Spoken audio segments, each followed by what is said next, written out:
बिस्मिल्लाहिर्रहमानिर्रहीम। अस्सलाम वालेकुम। आज इमरान खान साहब की बहनों की मुलाकात होती है, नहीं होती, होती है तो क्या पैगाम आता है, मुलाकात नहीं होती तो कब तक बैठेंगे, इस पर तो हम आपको अपडेट करेंगे जैसे इमरान खान साहब की बहनें अडयाला के बाहर पहुंचेंगी उसके बाद। लेकिन कराची एक बार फिर जो है वो खबरों में, एक तो सिंध हुकूमत की बैड गवर्नेंस की वजह से, तबाही और बर्बादी की वजह से पूरा सिंध और ख़ासतौर पर कराची को बर्बाद करके रख दिया पीपल्स पार्टी ने। 18 साल से उनकी हुकूमत है और 18 साल की जो उनकी हुकूमत है उसके ऊपर कभी बात नहीं होती। आजकल में बहुत बताया जाता है कि KP में गवर्नेंस नहीं है, KP में ये इशू है और बाकी सूबे बहुत शानदार चल रहे हैं और हालात ये हैं कि मामाओं की गोदें उजड़ रही हैं, बच्चे गटर में गिर के और जान से जा रहे हैं और कोई अकाउंटेबिलिटी नहीं है। और सिर्फ इस वजह से पीपल्स पार्टी को खुली छूट नज़र आती है पीपल्स पार्टी को कि क्योंकि ज़रूरत है और मुतबादिल नहीं है पीपल्स पार्टी और नून लीग को इक़्तिदार ना दें तो किसको दें। सिर्फ इस वजह से जो एक तासुर है कि पीपल्स पार्टी को खुली छूट मिली हुई है, ये तासुर लोगों के अंदर गम गुस्से और नफरत में इजाफा कर रहा है। कराची जो मुआशी हब है, अब आप देख लें कल जो बच्चा दिलबर अली जो जान से गया, वो 8 साल उसकी एज थी और वो माँ बाप का इकलौता बेटा था। अब आप बताएं मुझे कि कितनी तकलीफ में होंगे उनके वालिदैन।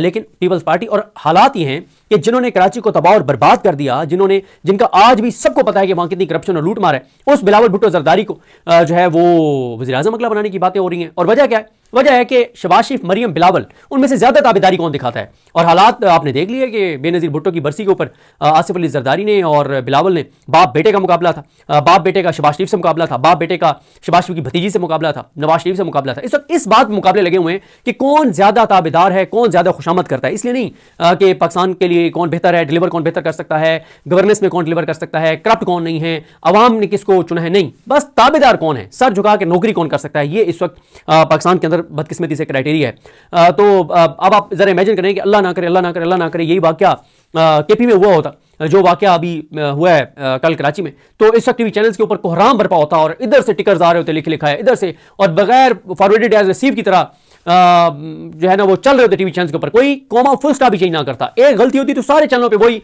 इमला की गलती चल रही होती, यानी लफ्ज भी चेंज करने की जरूरत नहीं करते टीवी चैनल्स जब टिकर्स इधर उधर से आते हैं। तो बहरहाल जी अफसोसनाक है। दूसरा, सोहेल अफरीदी की वजह से कराची डिस्कस हो रहा है, वहाँ पे हलीम आदिल शेख साहब ने एक्टिविटी ऑलरेडी शुरू की हुई है।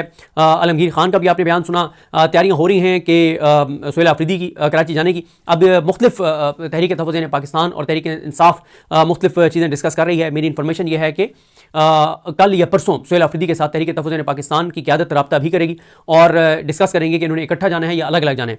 और मैंने चेक किया है तहरीक इंसाफ के लोगों से कि मैंने कहा जी क्या आप प्लान कर रहे हैं कि कराची किस तरह से जाएंगे, बाय एयर जाएंगे, बाय रोड जाएंगे। तो उसमें उन्होंने कहा एक तो राय ये है कि यहाँ से वो निकले इस्लामाबाद से, पहले वो फैसलाबाद जाएं, फैसलाबाद से मुल्तान, मुल्तान से रहीम यार खान और रहीम यार खान से फिर बाय रोड वो कराची जाएं और एक हफ्ते का उनका प्लान हो और फिर कराची से वो बाय एयर जो है वो वापस आ जाएं। एक ये अब प्लान है। अब बहरहाल ये तो अभी कुछ नहीं कहा जा सकता, ये आने वाले दिनों पे मुनहसर है, लेकिन अभी तक कोई फाइनल नहीं हुआ। एक ये है कि बाय एयर जाएँ, कराची ही उतरें और कराची में ही एक्टिविटीज़ करें और 3 दिन के लिए और 3 दिन बाद आ जाएँ। तो अभी ये मुख्तलिफ तहरीक इंसाफ के अंदर डिस्कशंस जारी हैं, लेकिन सोहेल अफरीदी के ऐलान के साथ ही एक्टिविटीज़ बहरहाल सिंध के अंदर शुरू हो गई हैं, तैयारियाँ जो हैं वो शुरू हो गई हैं। तो ये भी अब देखना है। फिर रजब भट्ट वाला मामला आपने देखा, उसकी वजह से भी कराची काफ़ी खबरों में रहा पिछले 24-36 घंटों में। रजब भट्ट जो है उनके ऊपर जिस तरह से वकीलों ने हमला किया वो बहुत अफसोसनाक और शर्मनाक है। सिर्फ इसलिए कि जी उन्होंने वकीलों को पता नहीं ये कह दिया वो कह दिया, और भाई यहाँ पे क्या नहीं हुआ वकीलों के साथ, अदलिया के साथ कितने वकील उठाए गए, कितने वकील जबरी गुमशुदा हुए, मतलब क्या नहीं हुआ। फिर उस पर आपने क्या कर लिया, 24वीं तरमीम पे क्या कर लिया, 27वीं तरमीम पे आपने क्या कर लिया, अदालतों की तबाही पे आपने क्या कर लिया।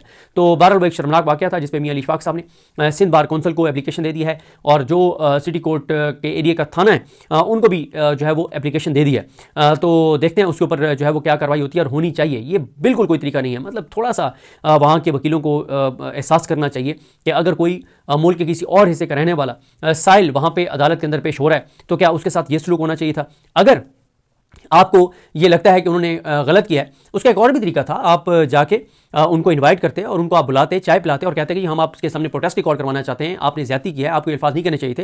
वो हो सकता है इसके ऊपर अपनी क्लैरिफिकेशन दे देते, अपने अल्फाज वापस ले लेते, माजरत कर लेते। लेकिन बहरहाल ये कोई अच्छा, ये इन्होंने पंजाब हुकूमत वाला काम किया है, जैसे पंजाब हुकूमत ने KP से आने वाले मेहमानों के साथ किया है, वही कराची के वकला ने जो ये हमला करने वाले थे उन्होंने मुल्क के किसी और हिस्से से जाने वाले एक साइल के साथ ये किया है, जो कि बहुत ही अफसोसनाक और शर्मनाक है। इसके बाद आप देख रहे हैं कि अल्ताफ़ हुसैन के खिलाफ मुस्तफ़ा कमाल ने एक बड़ी जारहाना प्रेस कॉन्फ्रेंस की है और इतनी गालियाँ आज तक इतनी गालियां टीवी चैनल्स के ऊपर किसी एक प्रेस कॉन्फ्रेंस में नहीं चली जितनी इस प्रेस कॉन्फ्रेंस में चली हैं। वो कहते हैं कि अल्ताफ़ हुसैन एक बदकार शख्स है, अल्ताफ़ हुसैन ड्रामेबाज है, अल्ताफ़ हुसैन का DNA ही ख़राब है, ये नुत्फ़ा बेतहकीक वाला है, कि जिनको सुबह उठकर बगैर किसी वजह के 2 जूते मार दें तो पूरा दिन सेट रहते हैं। अल्ताफ हुसैन बेगैरत है, कातिल है, बेवकूफ़ है। महाजिर कौम बड़ी बदकिस्मत है, पता नहीं हमसे ऐसी क्या गलती हुई है, कैसा मुजरिम मिला है हमें, 40 साल लगा दिए इसके पीछे और ये अभी भी हमारी कौम के बच्चे खा रहा है। ये बेगैरत आदमी पूरी नस्ल खा गया है। फिर वो मुस्तफ़ा कमाल कहते हैं कि इतने झटकों के बाद भी अल्लाह ताला इस बेगैरत आदमी अल्ताफ हुसैन को तौबा की तौफीक नहीं दे रहा। मैं इसके लिए पहले दुआ करता था कि अल्लाह इसे मरने से पहले तौबा की तौफीक दे, मगर आइंदा इसके लिए ये दुआ भी नहीं करूँगा। अल्ताफ हुसैन हरामी है। महाजरों का पूरा कब्रिस्तान भर गया है, जेलें भर दी, नौजवान लापता करवा दिए, माएँ दर बदर हो गई, पूरी कौम तबाह हो गई, मगर इस हरामी का हरामीपन ख़त्म नहीं हो रहा। वैसे ये इसकी कॉपीराइट अल्ताफ हुसैन के पास है।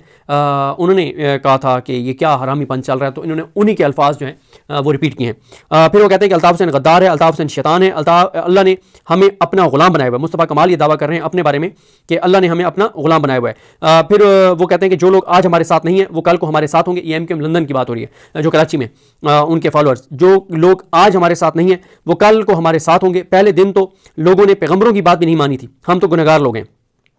अल्ताफ हुसैन को मुनाज़े का चैलेंज करता हूँ, साबित करूंगा कि इमरान फारूक का कातिल ये बेगैरत है।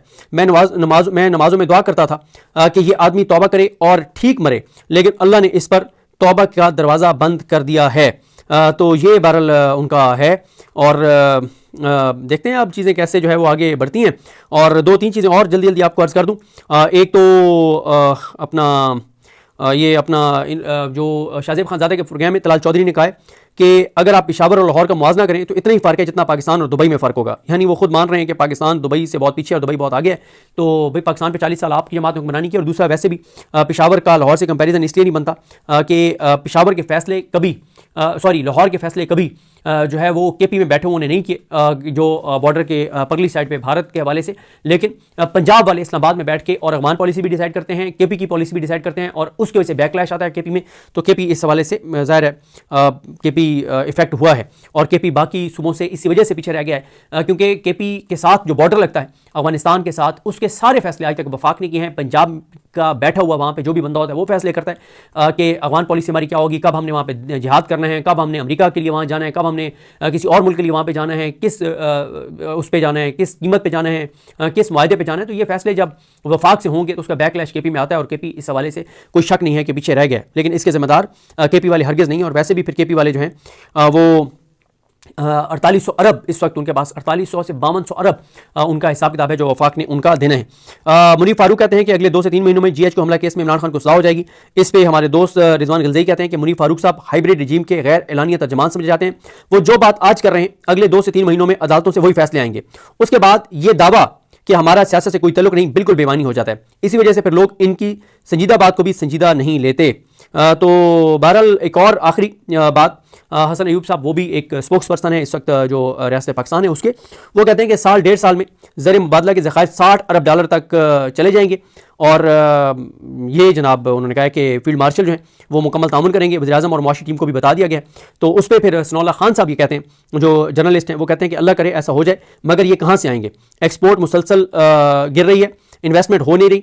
इस वक्त जो ज़र मुबादला है उसमें चीन, सऊदी अरब और UAE के $12 अरब से ज़ायद डिपॉजिट हैं जो वापस भी करने हैं। तो फिर भाई इतने डॉलर कहाँ से आएंगे, ये कहना है उनका अपना सनाउल्लाह खान साहब का। और बल्कि आखिरी खबर एक और आपको शेयर कर दूं कि ये अब आप ज़रा शहबाज स्पीड को देख लें कि एक तरफ हसन अयूब साहब क्या दावे कर रहे हैं और दूसरी तरफ एक लेटर लिखा गया वज़ीर-ए-आज़म को। ये लेटर किसने लिखा है और उस लेटर में क्या है ये ज़रा सुन लें। ये मुश्ताक घुमन साहब की खबर है। पाकिस्तान टेक्सटाइल कौंसिल ने वज़ीर-ए-आज़म शहबाज शरीफ से पुरजोर मुतालबा किया है कि मुल्क में एक्सपोर्ट इमरजेंसी नाफिज की जाए और टेक्सटाइल शोबे के देरीना मसाइल हल किए जाएँ। कौंसिल ने खबरदार किया है कि बरामदी मुसाबकत में मुसलसल कमी, बढ़ती हुई लागत, टैक्सेस के निज़ाम में बिगाड़ और तवानाई की कीमतों में अदम तवाज़ुन ने बरामद कुनिंदगान एक्सपोर्टर्स को तबाही के दहाने पर पहुंचा दिया है। वज़ीर-ए-आज़म के नाम लिखे गए एक खत में PTC के चेयरमैन फवाद अनवर ने बैरूनी तजारत के तेजी से गिरते हुए अदाद-ओ-शुमार और सूरत हाल पर रोशनी डाली है। उन्होंने खबरदार किया है कि यह सूरत हाल मुल्की मुआशी इस्तेहकाम, सनतों के तसलसल और रोजगार के लिए एक संगीन खतरा बन चुकी है। अब आप फिगर सुने। उन्होंने निशानदेही किया कि नवंबर 2025 के दौरान मुल्की बरामदात में सालाना बुनियादों पर 14% से ज्यादा की कमी हुई है, जो मुसलसल चौथे माह की कमी को जाहिर करती है। माली साल 2026 के पहले 6 माह यानी जुलाई से नवंबर के दौरान पहले 5 माह जुलाई से नवंबर के दौरान बरामदात गुज़िश्ता साल के $13.7 अरब के मुकाबले में कम होकर $12.8 अरब रह गई हैं। यानी पिछले जो 5 माह थे माली साल के उसके मुकाबले में इस साल एक्सपोर्ट्स गिर गई हैं, जबकि दरामदात बढ़कर $28 अरब से तजावुज़ कर गई हैं। नतीजतन महज 5 माह में तजारती खसारा तेजी से बढ़कर तकरीबन 15.5 अरब डॉलर तक पहुंच गया है, जिसमें सिर्फ नवंबर के महीने में 2.86 अरब डॉलर का खसारा रिकॉर्ड किया गया है, जो कि गुज़िश्ता साल के मुकाबले में 33% ज्यादा है। इस संगीन सूरत हाल के पेश नजर चेयरमैन पीटीसी ने वज़ीर-ए-आज़म से एक्सपोर्ट इमरजेंसी के ऐलान के साथ साथ इन इकदाम का मुतालबा किया है। नंबर 1, तमाम बरामदात पर एडवांस टैक्स वापस लेकर 1% फुल एंड फाइनल टैक्स निज़ाम को बहाल किया जाए। सालाना बुनियादों पर 10% से जायद बरामदी तरक्की दिखाने वाले बरामद कुनंदगान के लिए ये 1% टैक्स भी माफ कर दिया जाए। बरामदात से वाबस्ता 5 बड़े शोबों पर आयद सुपर टैक्स का खात्मा किया जाए। बरामदी शोबों के लिए गैस लेवी को फौरी तौर पर खत्म किया जाए और गैस की कीमत 26 रुपए फी MMBTU, जबकि बिजली के नर्क 24 रुपए फी यूनिट मुकर्रर किए जाए, ख्वाह वो कैपेटिव कनेक्शन हो या ग्रिड सप्लाई। खाद के शोबे के लिए गैस की कीमतों को मंतकी बनाया जाए और कीमतों में इजाफे को रोकने के लिए हद मुकर्रर की जाए, क्योंकि यह शोबा गैर मामूली मुनाफा कमाकर गैस की मार्केट को बिगाड़ रहा है। और एक्सपोर्ट फैसिलिटेशन स्कीम के तहत ड्यूटी फ्री दरामदात के लिए उन अशिया को फौरी तौर पर बहाल किया जाए जिन्हें इस फहरिस्त से निकाल दिया गया था। उन्होंने वज़ीर-ए-आज़म से यह भी दरखास्त किया है कि कपास के लीकेजेस को दूर करने के लिए सख्त कार्रवाई की जाए या कपास को GST से मुस्तस्ना करार दिया जाए, ताकि तकरीबन 2 मिलियन बेल दोबारा दस्तावेजी मुईशत में लाई जा सकें। अलावा उन्होंने बरामद कुनंदगान के लिए जो है वो EOBI के खात्मे का भी मुतालबा किया। मजीद बरान चेयरमैन पीटीसी ने वज़ीर-ए-आज़म से दरखास्त किया कि वो बैंकों को स्टेट बैंक के जरिए हिदायत करें कि वो कम से कम 50% कर्जा जात निजी शोबे के लिए मुख्तस करें। ये जनाब सूरत हाल है। बहरहाल देख लें, एक तरफ बताया जा रहा है कि 60 अरब डॉलर पे जाएंगे और जो अभी हैं 20 अरब डॉलर 21 अरब डॉलर, उनमें से 12 अरब डॉलर कर्जे के मांगे तांगे हैं और बाकी तो आप सुन ही चुके हैं। मुझे अपनी दुआ में याद रखें। अल्लाह करीम हम सबका हामी नासरू। अल्लाह हाफ़िज़।